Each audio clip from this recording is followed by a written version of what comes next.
Om Sadashivasamārambhām Shankaracharya-madhyamām Asmadacharya-paryantam Vande Guru-paramparam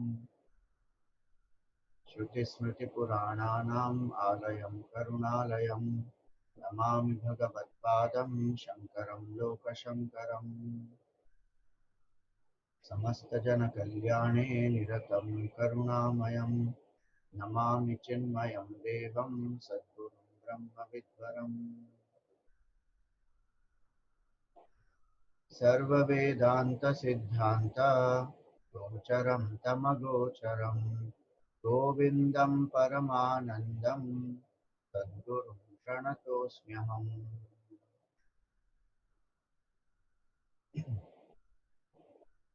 Hari Om. So yesterday we saw the three unique grace, three unique blessings which are a sign of the grace of the Lord. Manushyatvam, Mumukshutvam and Mahapurusha Samshraya. So Manushyatvam, the humane qualities. Mumukshutvam is intense desire for liberation. And Mahapurusha Samshraya is the company of great masters. Now there is a sequence also in this. If we really cultivate the humane qualities, where we are able to be caring, sharing, sensitive, also use our buddhi, then a natural result of those human qualities will also be an intense desire to know the higher purpose of life, the meaning of life. Why am I here? Why am I doing what I am doing? Those questions will rise because the mind which follows dharma, which follows values, will have jignasa. And when there is a jignasa, then there's thirst for knowledge. Then a Mahapurusha has to come into our life. This will apply as the law of demand and supply. So we don't have to go out and search somebody. If we cultivate our qualities, if we cultivate our demand, the supply will happen. That's the Lord's work to ensure that we get the supply. So Manushyatvam, Mumukshutvam, Mahapurusha Samshraya. Sometimes it also happens that we have Manushyatvam. We are living a good life. We also have company of great people. Somehow by some past punya and grace of Bhagwan, the company of great masters, or we come under the wings of some great master, but we don't utilize it well. So that mumukshutvam doesn't happen. We take it for granted. That is one of the reasons why this is also being mentioned, that these are three unique blessings, so that we don't take it for granted and we are able to make the best use of what opportunity we have got. You know, somebody was there with Gurudev. Sorry. So that person asked Gurudev that, Swamiji, there have been some of the people who have been with you for the last few years, many years now. But why is it that we don't see any change in them? And Gurudev just lifted his walking stick and he said, the walking stick has been with me for the last 20 years. So just because we have the company of a great master does not mean that we may be utilizing or we may be making the best use of that opportunity. It is up to us how much we cultivate that mumukshutvam. So manushyatvam in its intensity and depth will lead to mumukshutvam, but mumukshutvam becomes more stronger only when there is proper viveka which is done between what is permanent, what is temporary, what is really a blessing and an opportunity, and what should not be taken for granted. So one has to start thinking in that way. Now the next part comes where what are the miseries of an unspiritual person? They are given out here. So the fourth one says, Labdhva kathanchin narajanma durlabham tatrapi pumstvam shruti paradarshanam yastvatma muktau nayateta mudhadhihi sahyatmaha swam vinihantya sadgrahat. So here he says, Labdhva kathanchin narajanma durlabham. Now many people always have this debate that what we are experiencing, is it our karma or purely grace of the Lord? And many people are undecided on that. So we got a human birth because of our karma, or we got a human birth because of grace of Bhagwan, or we got it because of combination of both. Shankaracharya ji says, Kathanchin. Doesn't matter which way, but you have got it now. Suppose you are undecided, leave it. Labdhva kathanchin narajanma durlabham. One has got this human birth which is very rare. Even there, tatrapi pumstvam, one has got the courage of conviction. Shruti paradarshanam. And one is also able to have the knowledge of the scripture.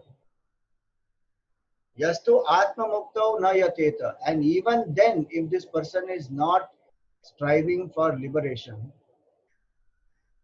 Shankaracharya calls this person mudhadhihi, a deluded fool. Yastu atma muktau na yateta mudhadhihi. And what is that person doing? Sahi atmaha. That person is committing literally suicide. Swam vinihanti, he is killing himself. How? Asadgrahat, by clinging on to things which are unreal. So now what does this mean? Even if I have a human birth, I am living a very good life. There are so many people who say, Swamiji, I believe only in be good and do good, which is very good at one level. But that is not the full potential. You know, one sentence when I was studying in Sandipani, one of the sentences that made a lasting impact on my mind was, let the good never be the enemy of the best. Meaning, don't settle for anything less. What is the best that can be achieved? Spiritual life also is meant for such a person. If somebody thinks that I am, dejected, depressed, I am a failure in life, so I will go to spirituality. One may go to spirituality in that way for the sake of rebuilding one's own personality. But it is not meant only for such people. The person who strives for the best and attains that, that's the mindset of a spiritual person. So Arjun is called as Partha. One of the meaning of the word Partha is one who gives one's own best in every situation. Not that keep only a best goal in mind and achieve that. No, every moment, what is the best response that I can give? Only then I will be able to choose also higher purpose, the best purpose, and achieve that. Arjun was asked, he was given a choice.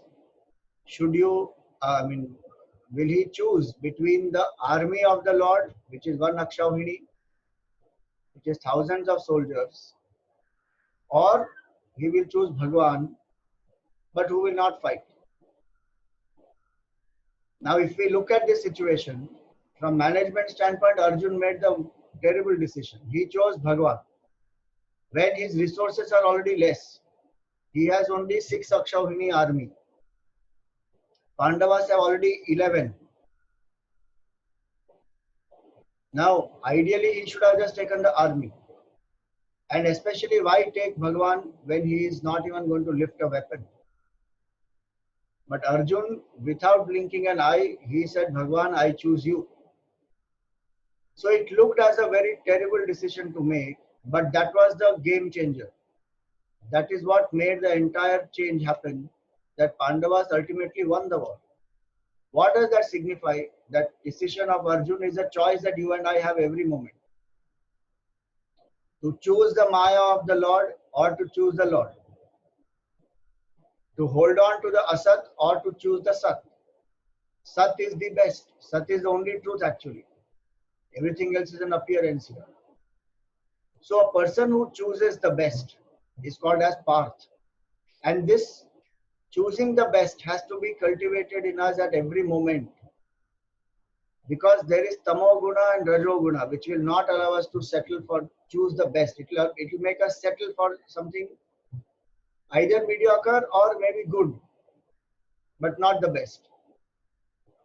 So here he says that having got this human birth, what is the best that I can do?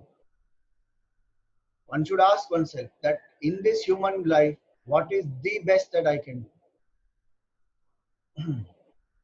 Gaining which nothing else has to be gained. Everything else, there will be something or the other to be gained. Is there something gaining which a person becomes so fulfilled that there is nothing more to gain? Then that is the best. So Arjun, when he represents, Pa means the protector, the Lord. Pati. Artha means one who desires. So Partha means one who desires the Lord. In other words, one who desires the best, the infinite, the supreme.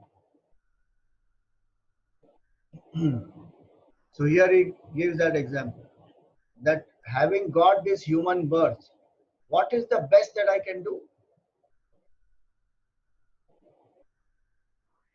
One should ask oneself, what I am doing right now, is it the best that I am able to do?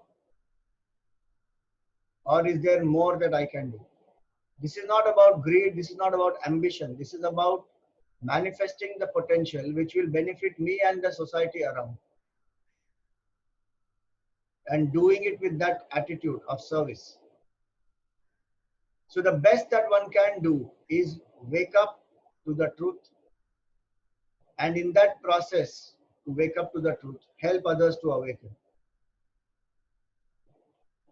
When we do the Paduka Puja, when the master is in the physical form, we we worship the feet of the master to symbolize that we want to inculcate those ideals and the values in which the master is established.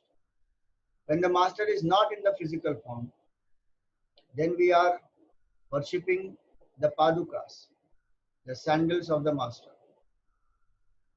So what does the worship of the two padukas mean? One of the meanings is this, that the master was rooted in the truth, in the knowledge of one's own true nature. I am attempting to wake up to that truth.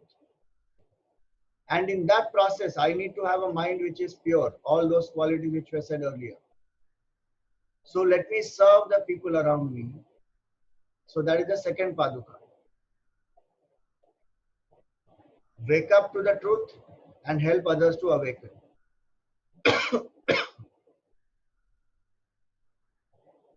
From spiritual standpoint, that is the best that one can do. So here he says, having got a human birth, having got a courage of conviction that this ability is there to achieve the goals that one has set for oneself in the material world. One has studied scriptures also. Shruti Paradarshanam.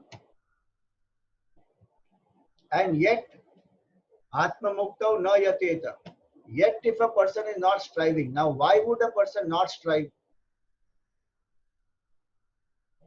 There will be some attachment, there will be some comfort zone, which is going to bind that person to enjoyment.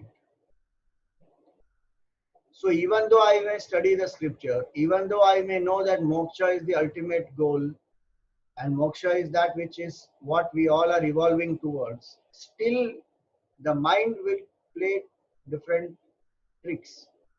The mind will still say, this is not the time, I am not yet ready for it, there are still desires to be fulfilled. And it may be true also in some cases, there is no doubt. But one has to still work it out and keep moksha as the goal. Then one is striving for mukti. But many don't even do that. To such people, Shankaracharya is saying here, we are squandering away a great opportunity. So two things prevent us from striving for liberation. They prevent us, meaning they do not allow us to focus on the inner evolution. They turn the mind extrovert. And what are those two things?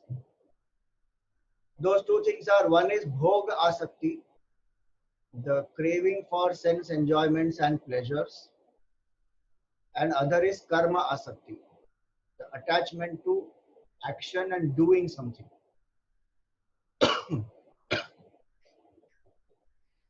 So this bhoga asakti and karma asakti, these are two aspects which prevent us from abiding in the knowledge that we have studied in the scripture.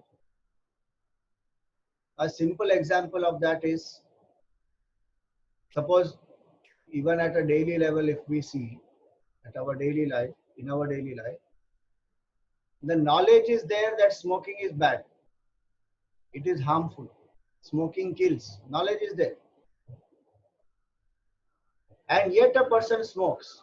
Now why is that person doing that? Because there is some attachment to pleasure derived out of smoking. Bhoga asakti is like that. And this bhoga asakti is very, very powerful and very deep rooted in us.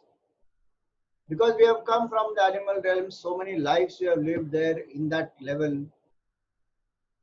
So the extrovertedness and indulgence, they are the habits of the mind now.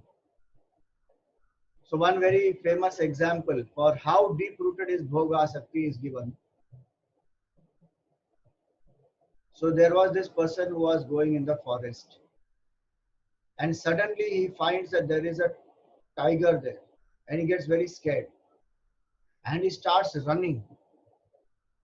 As he's running, he keeps looking behind, because as the tiger caught up, and he runs faster and faster. He tries, but he's running for his life. As he's running, he forgets, he doesn't see that there is a well in front of him, and he tumbles. As he's falling in the well, from the wall of the well on the side, there is some small plant which is grown. He manages to catch hold of the plant as he is falling, and now he is hanging very delicately. So above him there is a tiger. He is hanging in between with a delicate branch of with a delicate plant actually. And when he looks down, he finds that there are snakes and pythons. Now death is sure for him. When he looks on the side, there is a honeycomb. And from that honeycomb, there is one drop of honey which is falling down. And what is this gentleman doing? He is moving towards that and putting his tongue out to taste that drop of honey. This deep rooted is the asakti for bhoga. It's an example given that death is sure to happen. We are hanging on very delicately with our prana shakti. Any moment it will drop.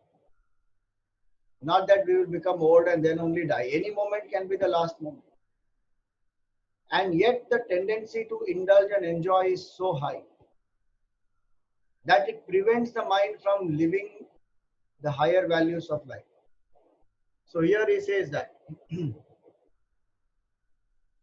tamoguna, bhoga asakti, procrastination, those things make the person either ignore or postpone spiritual liberation. So he says, Yastvatva muktau na yatita mudhadi is deluded. Moha means not to see something as it is, but to see something as opposite. So I don't see the rope, I see the snake. That is moha. I don't see the water, mirage, sand, but I see mirage water. Moha. Same way in our life, money is a financial security. But I look at it as an emotional security, status symbol. And for the sake of money, how much conflict in relationships I have. Same way, work is a means to purify the mind. But then today I am looking at work as a source of my self-esteem. I have to prove myself. If I'm successful, then I feel good about myself. So, like that, there are many uh, different types of moha which are there. That I am this body, that is another moha. Happiness is in the world outside, that is another moha. So, person who acts under the influence of moha is called modhaji, because he's not using the buddhi. There is reverse, viparita jnana, that is called moha. So, though I know scripturally that happiness is my true nature, I am still seeking it outside because of bhoga aasakti, my own habits and vasanas which make me indulge. And second is karma asakti. Karma asakti is also meant for ultimately bhoga only, so that with that work I enjoy. Whatever I get as a result of that work, I will buy certain things, I will enjoy a comfortable lifestyle, which is not a problem. But if I ignore moksha, then I am losing an opportunity. So here karma asakti is again very, very deep. That I have to do something. To sit quietly, even for a few moments, appears very, very tough. Not that whole life we should just sit quietly alone. That is not what is being said here. What is being said here is that what is that which makes me postpone or not strive for liberation? My own attachments, my own comfort zones, and work is a big comfort zone. So many times we don't attend satsang or we don't do our spiritual practice because the excuse is I need to work. But what is that work meant for? That work is actually meant for ultimately gaining happiness. And what is that happiness? Happiness is actually quietude of the mind. So when I work hard, then I get money, then I buy certain things, and then I enjoy them, and then the desire is fulfilled, then I feel happy. Such a long process. And even that is filled with so much of anxiety, stress, worry, tension, all that. Craving after the enjoyment is over. All these, when they are there, what is the scripture telling us? Happy mind is a mind which is calm and quiet. Desirelessness is equal to happiness. At that moment when the desire is fulfilled, there is no other desire in the mind. There is so much of happiness. But we are carried away by the pleasure that the desire fulfillment gave. So no time to watch the happiness. That quiet mind is a happy mind. And spiritual life is a direct means for happiness. No dependency. Using some support system temporarily, quieten the mind, transcend the ego. Supreme happiness will be our nature. Now, this knowledge which is there, that knowledge, instead of trying and applying that and trying to experience that supreme happiness, so that once and for all the stress, fear, worry, anxiety, everything goes. What I am doing? I am running behind work, behind things, in all the worry, stress, anxiety, and getting temporary pleasure.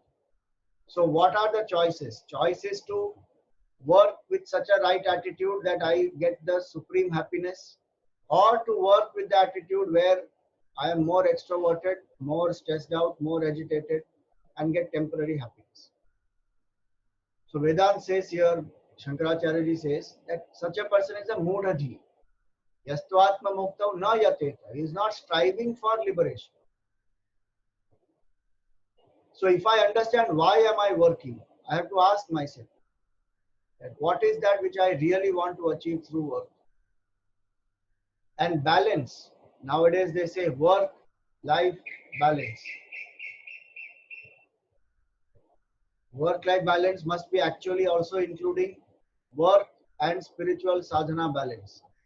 Because if spiritual sadhana is done every day, my work also will become very efficient. My mind will be sharp. It will be alert. It will have sattva guna. So rajo guna and tamo guna, they are very natural to the mind. Sattva guna is the sadhana, to live in sattva guna. And hence Shankaracharya ji says here that a person who is not striving for this, The quality of Sattva Guna is knowledge.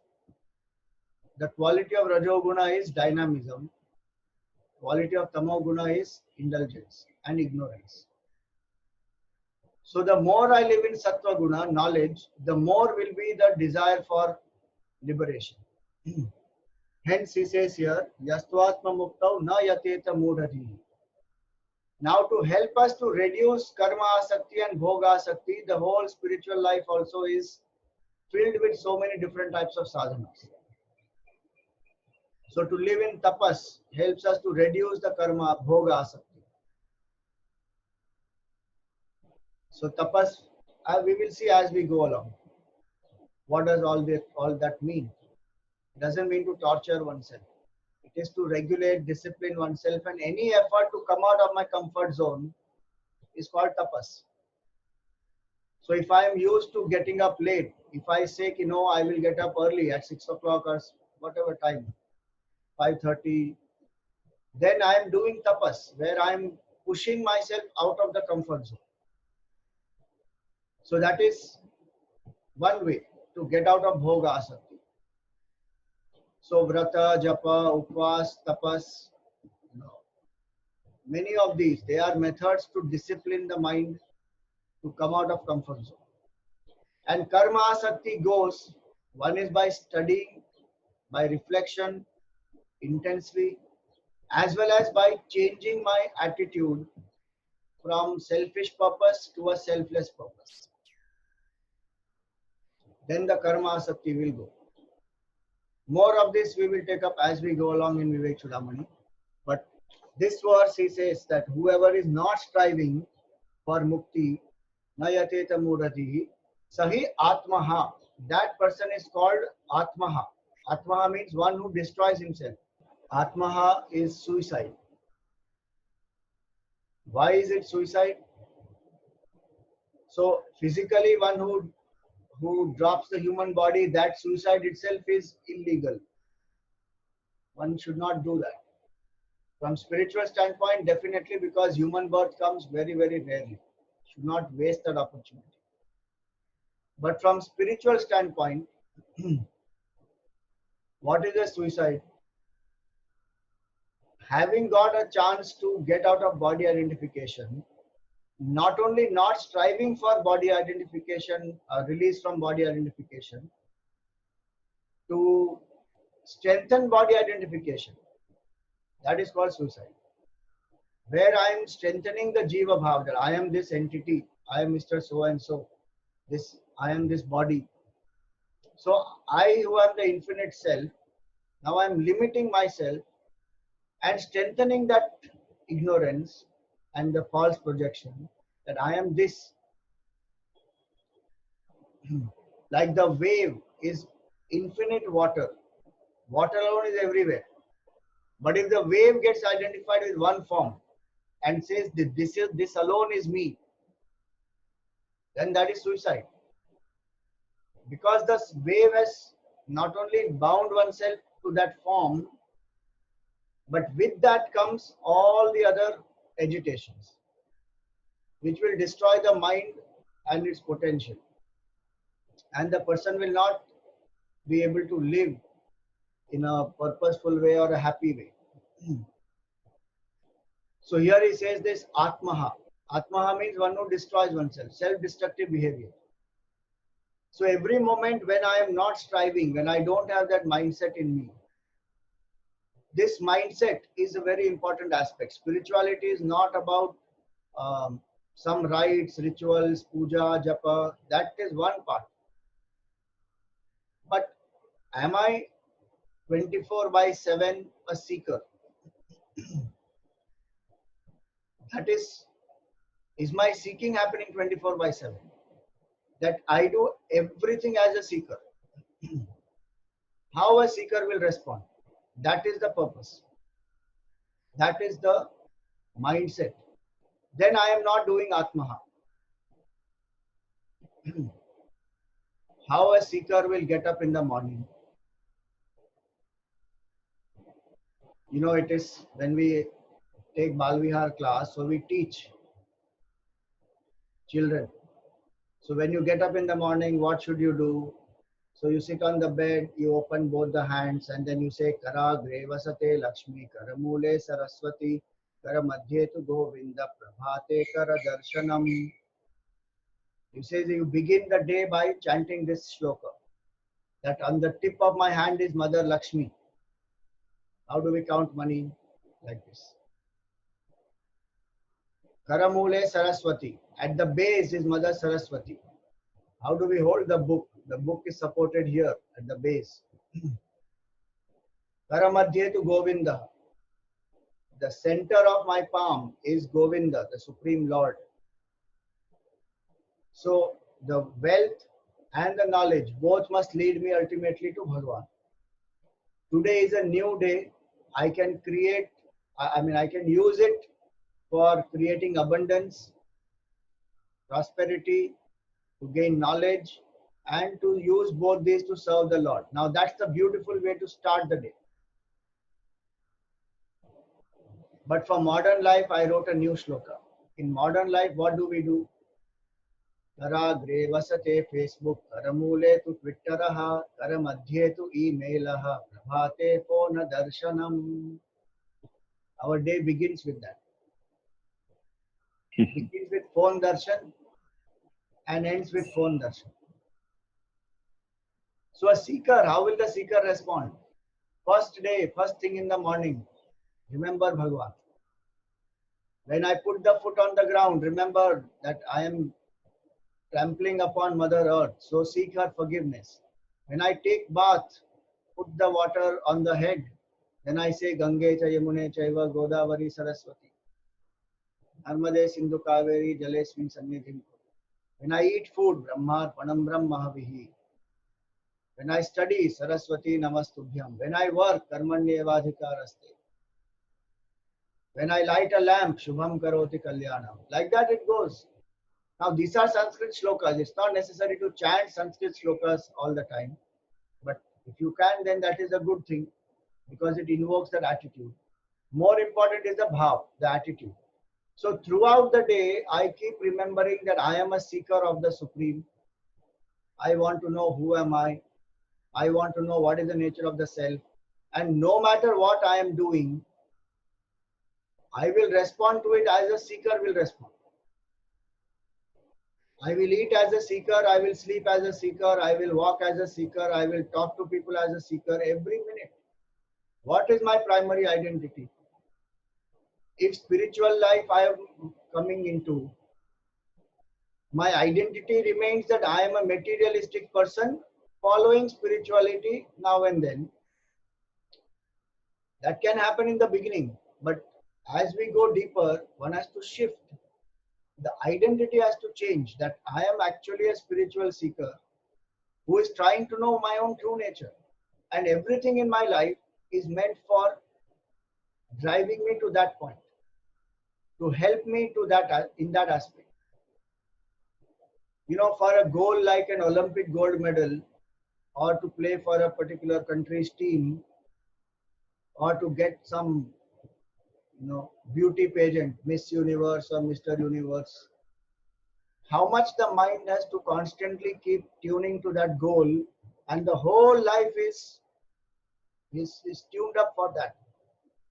The food that they eat, the kind of exercise that they do, one has to tune up entire mind. So as a spiritual seeker, do I have the bhav that I am a sadhak? 24/7 I am a sadhak. So my work is not taking me away from spirituality. Many of us create that division. This is work, this is spiritual life, this is social life, this is whatever different divisions we create. Functionally, yes, there is a division required because time has to be allotted, responsibilities are there. But internally, in and through all of them, I am a seeker. Like how I know that I am a human being or I am a man or a woman. And each of us have that knowledge at the background of our mind. And then we operate in all circumstances. That knowledge never goes away. In the same way, 24/7, all my choices are guided by this knowledge that I am a sadhak, I am a seeker. then I am living up to the potential of a human being. If I take up seeking now and then, that is having a lot of limitations. And if I don't take up that vow of a seeker at all, that is called suicide. Sahi atmaha vinihanti, that person is destroying oneself. Asadgrahat, why destroying oneself? Because he is holding on to something which is not tangible, which is not, one cannot hold it because it's changing constantly. It will just slip. That is the meaning of the word samsara. Samsara means samyak sarati, that which just slips. One can't grasp it, one can't hold it because every moment things are changing. Our body is changing, our mind, our emotions, our thoughts, people outside, situations, everything changing. And how much can I hold on to that? Trying to hold on to something which is changing, I cannot experience changeless happiness. So our own BMI, we are trying to get permanent happiness from a temporary BMI. That is suicide. It won't happen. But I can use the BMI and transcend the identification with it. Then I will realize that this is my true nature is Sachidananda Atma. So that's what this verse says, that having got this human birth, having studied the scripture, having got some courage of conviction to achieve great things in the world outside, one should not let this opportunity go with this much. One should strive higher. In fact, spiritual life is meant for a successful person, because then one goes to the next level. Yastu atma muktau na yateta mudadihi sahi atmaha vinihanti asadgrahat. Now he continues that thought in the next verse also. Itakon vasti mudhatma yastu swarte pramadyati durlabham manusham deham prapya tatrapi paurusham. So he says, Itakon vasti, who is there here? Mudhatma, who is so deluded. Yastu swarte pramadyati, one who postpones one's own betterment. So what the word swartha here doesn't mean selfishness. The word swartha here means evolution. Swasya artha, what will be good for a person. Having got a human body to evolve to divine, that is the best that one can do. And in that he says, that person is harming oneself if one is not striving. Yastu swarthe pramadyati. What is good for a person is postponing that. So yastu swarthe pramadyati. Now somebody says that is it not selfish to seek one's own liberation? So moksha is not an object. It's not like having my own car, my own bungalow, my own building, my own family. Like that I have my own private moksha. It's not like that. The freedom from I and mine, that is called moksha. So selfishness, there is no question of selfishness here. Because the self in me is the self in all. And only when I realize that my nature is that supreme self which is indestructible, imperishable, supreme bliss, can I make others also happy. So it is not selfish to seek moksha. And there is nothing called one's own moksha. Moksha is only one for everybody. Every wave realizes the same truth, that my nature is I am water which is indestructible. And as water I am infinite, all pervasive. So it loses its identity that I am a big wave, I am a small wave, I am foam, I am bubble, I am lather, gone. And then what does it realize? I am indestructible water. So all fear, insecurity, sorrow gone with that. So it is not selfish to seek moksha. In fact, it is selfish not to seek moksha. That's what he said earlier. That if I don't strive for this, then that is selfish. Because with moksha, Not only I realize the supreme bliss, countless number of people benefit. Narad Bhakti Sutra says, Modante pitarau nrityante devataha. Sanatha bhavati, sanatha cheyam bhur bhavati. Modante pitarau, the ancestors and generations of that person, 7 generations. Sometimes it is said, Kula ekoter tarya, 51 generations. In the life of somebody, in the family of somebody who is realized, 51 generations are blessed. Modante pitarau. Nrityante devataha. Devatas also are rejoicing that here is a soul who has realized himself. And sanatha cheyam bhur bhavati. This earth feels that there is a master. And I am blessed that this master is there on this earth. That's a figurative way to say that fulfillment is experienced by that person and it benefits the whole creation.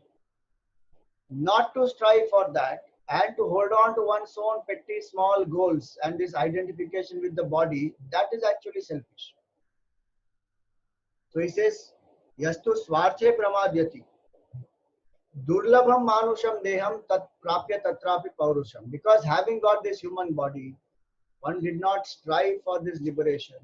One has got this rare chance and that one is postponing or one is ignoring. Then he says here that that person is only deluded. Because when the next chance comes, no idea. Just imagine, suppose I drop this body and some karma of mine manifests, whereby I have to become a banyan tree. My God, how many years I just stand as a banyan tree? Or anything, any animal, any bird, any plant, anything I can become. I can go even to inert level. If the mind is so tamasic, some karma has come up where I have to live in that level, then I will be even that. So it is not to create fear, but it's to think what are the possibilities. That when there is a chance to liberate, when I have fallen in a deep well and somebody is helping me to come out of that. If I say no, I am very comfortable in the well, it is like that. One is not going to be able to come out, but the person will go. So in that same way, limited example, but here is Shankaracharya ji says that having got such a birth, so these two verses, 4th and 5th, they are to caution us that what is truly spiritual and what is truly selfish. Not to strive to realize the truth is selfish. Because in realizing the truth, I drop all the sense of differences. The only way the world can be really, really happy is when everybody strives to get out of the ego and relate at a level which is deeper. And that is the level of love, that is the level of true sensitivity, the level of truth, compassion, kindness, all that. So now he goes on to say that if I want to get mukti, what is it that I really, really need? Vadantu shastrani yajantu devan kurvantu karmani bhajantu devataha atmaikya bodhe navina vimuktihi na siddhyati brahma shatantarepi. You see, the diagnosis of the problem is a very, very important aspect. That what is the root cause of my sorrow? If I don't do the correct diagnosis or if I do the wrong diagnosis, the treatment will be wrong. Instead of curing the problem, I will end up in another problem. Or if the diagnosis is not deep enough, I am treating only some symptoms, then the disease will keep on relapsing. So what is the root cause of our sorrow? That we should identify. not the superficial cause. Superficial cause is, I will say that, okay, somebody didn't treat me properly, I didn't get what I wanted in my life, some disappointment, some failure, some rejection, this boss is not understanding me, that mother-in-law is not treating me properly, this government is become very strict. Something I may keep saying. Those are superficial cause. I can blame anybody and everybody for my sorrows. Or I may say that no, I am only responsible. My mind is not pure enough, so I am not able to handle things positively and in a very clear way. So my mind is responsible. That is better than the earlier one. But still, if I want to go to the root cause, I have to identify what is the root cause of this whole thing. Because if I don't know the root cause, the solution will not work out. And also one important aspect of bondage is awareness of bondage and its root cause is very important for liberation. I must not only be intellectually aware, I must feel that. Only when I feel the shackle, the bondage, then I will want to get out of it. For example, if I wear a shoe which is one size less, now what will happen if I wear a shoe which is one size less? There will be a lot of pain. And suppose I have worn it and that time I didn't realize, now I went out. Now it is paining like anything. What will I do? I will wait to get back home and just remove it. Because I can feel the pain. It is very intensely painful. I just want to drop it. This is an example given by a great Mahatma who says that if one size less footwear if I wear, there is so much of pain in the body. This pure consciousness which is infinite is identifying with this one small body. What should be the intensity with which I must seek liberation? Because it is pain. But what is the moha? This is pleasure. Identification with the body is pleasure. Sense enjoyment is pleasure.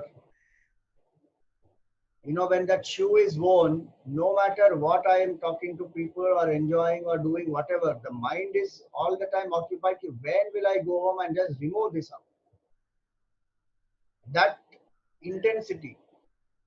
So I must know what is the root cause of my sorrow and feel that bondage, feel that root cause.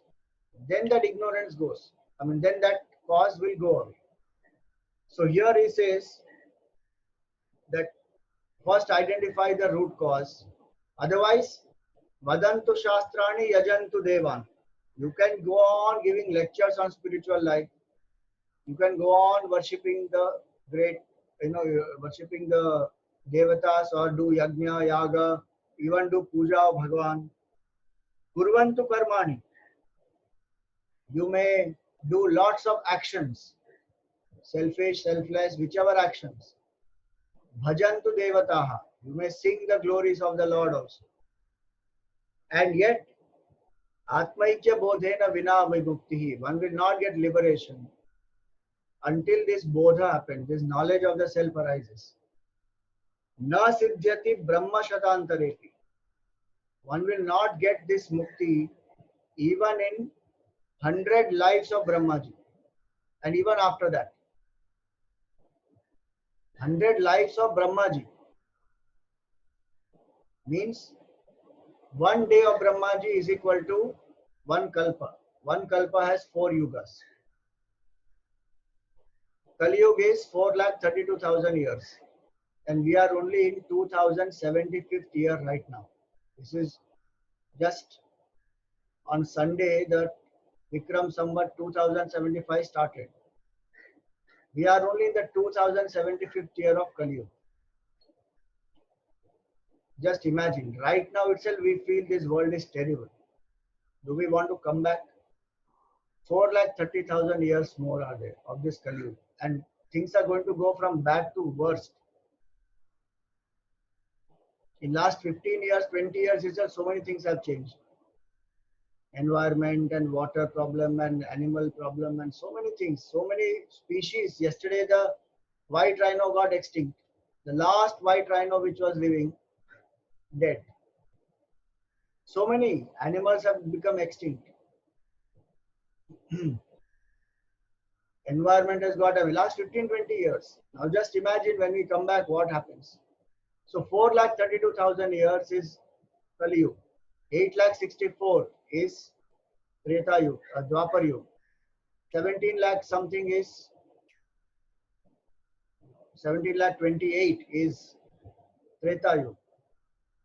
And then 34 lakh 56,000 is Satyuga. This is one day of Brahmaji. This many years is one day of Brahmaji. And this much long is one night of Brahmaji. And this Brahmaji lives for 360 days because our lunisolar calendar goes by that, 360 days. 15 days in a month for Amavasya and for Purnima. 30 days in a month, like that. 12 months, 360 days. And then based on the tithi up and down, it will come to somewhere around 365 by itself. One day of Brahmaji is like this many number of years. One night is this many number of years. Now like that, one whole year he lives. Like that he lives for 100 years. That is one life of Brahmaji. 100 lives of Brahmaji like that. How many crores and countless number of zeros will get added? Here he says, in that much time also, if you keep on doing yajna, yaga, havan, puja, spiritual discourse, actions, duties, responsibilities, he says you will not get mukti. Why? Because the root cause of this problem has not been identified and not been addressed. So the homework for all of us is to identify what is the root cause. Some of you have been studying Vedanta, you may know the root cause. If you know the root cause, then ask the question to yourself that, am I feeling that root cause in myself, that this is the cause of my sorrow? Do I feel that bondage? Do I feel that this bondage is caused by this root cause? And if this is the root cause, what are the secondary causes? Because once I know the secondary cause and the primary cause, then I can eliminate. Then I know which means to be adopted for which cause. So more about that I will take up in the session tomorrow. Om Purnamada Purnamidam Purnat Purnamudachyate Purnasya Purnamadaya Purnameva Vashishyate. Om Shanti Shanti Shanti. Hari Om Shri Gurubhyo Namaha. Hari Om.